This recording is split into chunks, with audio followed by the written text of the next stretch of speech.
ప్రదేశాలు, దొరికిన వస్తువులు, ఆధారాలు చూసుకుంటే హరప్పాలో మనకి మూపురం గల ఎద్దు ముద్రిక, కంచుతో చేసిన అద్దాలు లభించాయి. 2 ఎర్రరాతి విగ్రహాలు లభించాయి. వాటిలో ఒకటి నగ్న పురుష విగ్రహం, నెక్స్ట్ నర్తకి విగ్రహం. ఇది ఎర్రరాతితో చేసిందన్నట్టు నర్తకి విగ్రహం. సో 2 వరుసల్లో 12 ధాన్యాగారాలు ఇక్కడ ఏర్పాటు చేశారు. ఆకారపు సమాధులు మనకి ఇక్కడ కనిపించాయి. ఇక్కడ హరప్ప నాగరికతలో. సో అమ్మ తల్లిని బాగా పూజించినట్టు అక్కడ ఆధారాలు ఉన్నాయి. నటరాజు విగ్రహాలు కూడా లభించాయి. చెక్క శవపేటికలో శరీరాన్ని పూడ్చిన ఆనవాళ్ళు లభించాయి.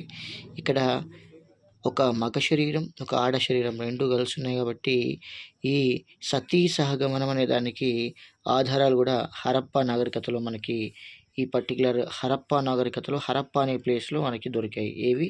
సతీ సహగమనం అనే దానికి సంబంధించిన ఆధారాలు. సో దీన్ని ధాన్యాగారాల నగరం అని చెప్తాం. తర్వాత ఆకస్మికంగా ఉద్భవించిన నగరం అని కూడా చెప్తాం. నెక్స్ట్ చూసుకుంటే మొహెంజోదారో. దీనికి చూసుకుంటే ఇది అతిపెద్ద నగరం. దీనిలో మహాస్నానవాటిక అని ఉంది. ఈ స్నానవాటికకి 11,440 చదరపు మీటర్ల వైశాల్యం ఉంటుంది. పొడవు 11.8 మీటర్ అంటే 39 ఫీట్ అన్నట్టు. వెడల్పు 7.01 మీటర్స్ అంటే 23 ఫీట్. అయితే లోతు మాత్రం 2.43 మీటర్స్ ఉంటుంది అంటే 8 ఫీట్లు అన్నట్టు. సో ఈ అతిపెద్ద ధాన్యాగారం కొలతలు 45.71 ఇంటూ 15.23 అన్నట్టు. సో అతిపెద్ద ధాన్యాగారం కొలతలు ఇవి. ఓకేనా.